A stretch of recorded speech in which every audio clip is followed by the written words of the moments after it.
जिस मुल्क के अंदर बेरोज़गारी हो, जिस मुल्क की आवाम दो वक़्त खाने के लिए तरस रही हो, जिस मुल्क के अंदर बेरोज़गारी की वजह से लोग ख़ुदकुशी कर रहे हैं और अपने बच्चों को भी साथ लेकर ख़ुदकुशी कर रहे हैं, और जिस मुल्क के अंदर हमारे जो नौजवान नस्ल है, जो हमारा फ्यूचर है, वो नौकरियों के लिए जो है दर बदर वो ठोकरें खा रहे हैं, और उस मुल्क के अंदर ऐसे काम हमें ज़ेब देते हैं कि चंद दिन पहले हमारे जो निगरान वज़ीर आला है, उन्होंने एक फ़ंड जो है वो पास किया है कि हमने जो इंडिया का झंडा है उस झंडे से अपने झंडे को जो है ना वो ऊपर करना है। ठीक है, हमें ये करना चाहिए। हमारा भी दिल करता है एज़ ए पाकिस्तान कि हम जो है ना वो इंडिया से आगे जाएं, जैसे इंडिया तरक्की कर रहा है हमारा मुल्क भी ऐसे तरक्की करे। जैसे आपने देखा होगा कि चंद रोज़ पहले, चंद हफ्ते पहले जो है इंडिया वो अपना चांद की तरफ उन्होंने अपने वो जो भेजते हैं अखलाक के अंदर वो भेजे हैं। इतनी तरक्की कर रहा है इंडिया।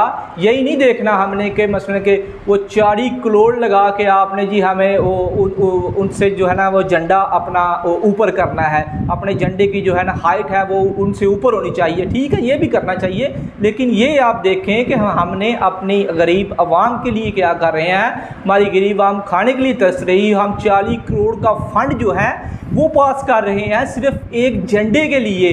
अगर आपने बराबरी करनी है दूसरे शोबों में करें, अपने मुल्क को आगे लेके जाएं, आप मुल्क के अंदर ऐसे काम करें जिससे मसलन के रोज़गार जो है वो ज़्यादा हो, जिसके अंदर हमारी नौजवान नस्लों को जो है ना वो नौकरियाँ मिलें।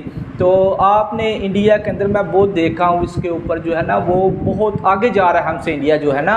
तो ये नहीं है मैं कि वो एक मिसाल बनी है ना कि जी गुआंढी ना लाल होए तो अपना चपेड़ा मार के कर लो। तो मसलन के ये झंडे उच्चे करने नाल ते ये साड़ी कोई समझ नहीं आ रही कि साडा मुल्क साड़ी आवाम जिहड़ी है वो भुख दे नाल मरदी पई है। तुसीं 40-40 करोड़ रुपया ला के जनाब वो झंडे उच्चे करन चल रहे हो। ठीक है, करो। तो ये जी फैसला जोड़ा ये आवाम साड़ी नूं वेखना चाहिए कि किस लैवल ते साडा मुल्क है, जिहड़े साडे हुक्मरान ने वो की करदे पे ने।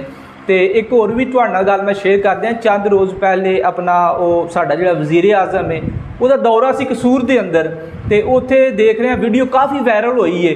तो तुसीं भी देखियो, हो सकिया तो मैं तस्वीर भी उत्ते शेयर कर दियांगा, जिहदे अंदर ये दस्सिया गया है कि उत्थे कसूर के अंदर साडे वज़ीर आज़म का दौरा है तो वो जनाब सड़क बना रहे हैं। सड़क कित्थे बना रहे हैं? सड़क के उत्ते किन्ना पानी खलोता है, तो पानी के उत्ते जनाब वो सड़क बनाई जा रहे हैं जी। वज़ीर आज़म ने इत्थों दी लंघना है ताकि उन्हें पता लगे जी बड़ा काम हो रहा है साडे मुल्क के अंदर। तो वो इन्ना लखां करोड़ां रुपया बर्बाद किया जा रहा है। तो वो जी साडे हुक्मरान जिहड़े ने वो कर्जा लई जा रहे हैं जी। हाँ, कर्जा लिया, बल्ले बल्ले जी, इसे खुश ने जी। हाँ, कर्जा पास करा लिया। तो कर्जे का करना की है, उन्होंने किस पासे लाना है ताकि साडा मुल्क अगे तरक्की करे। ठीक है, कर्जा तुसीं लवो, लै रहे हो, एक नई मसले के सिस्टम चलदा, अच्छी कोई गल नहीं। बाकी उसनूं लाओ तो किसी हिसाब दे नाल ना, किसी तरीके दे नाल, ताकि साडा मुल्क तरक्की करे, साडे मुल्क की खुशहाली होए। कसम से सानूं दुख लगदा अपने मुल्क के हालात वेख के कित्थे सी ते हुण कित्थे जा रहा है। अपना छोटे छोटे मुल्क जिहड़ा ना वो साडे नाल अगे जा रहे हैं। तो लिहाजा ये सोचा करो, इस आवाम नूं भी सोचना चाहिए है कि जदों भी मसलन के सानूं मौका मिले अपने हुक्मरान चुनन दा, तो असी फिर जिहड़ा ना पूरा एक सोच समझ के जिहड़ा ना अपने अंदर दी आवाज़ नूं अंदरों झंजोड़ के तो ये सोचिए कि किहड़ा साडे ते मुखलस है तो किहड़ा साडे मुल्क वास्ते मुखलस है, तो उसनूं जिहड़ा ना असी वोट दईए। तो देखो 40 करोड़ जिहड़ा ना वो किसी अच्छे थां खर्च किया जाए ताकि साडे मुल्क के अंदर जिहड़ी बेरोज़गारी है वो किसी हद तक जिहड़ा ना वो कम हो सके। खैर 40 करोड़ के नाल हुण तुसीं कई बंदे सवाल करनगे 40 करोड़ नाल किहड़ी मुल्क की खुशहाली। बाकी फिर भी कई जगह ऐसियां होंदियां ने ते कईयां दे चुल्हे जिहड़ा ना वो जल सकदे ने। तो साडी ख्वाहिश है कि असी इंडिया दे नालों अगे जाइए, क्योंकि साडा एक ईमानी जज्बा भी है तो एक साडा पड़ोसी मुल्क जिहड़ा है वो साडा दुश्मन भी है। तो लिहाजा असी ऐसे काम करिए कि वो हैरान होण कि साडा मुल्क जिहड़ा ना साडी मुल्क की जिहड़ी लैवल है वो खुद लोग कहण कि वाकई जिहड़ा ना ये झंडे उच्चे करन दे नाल जिहड़ा ना नहीं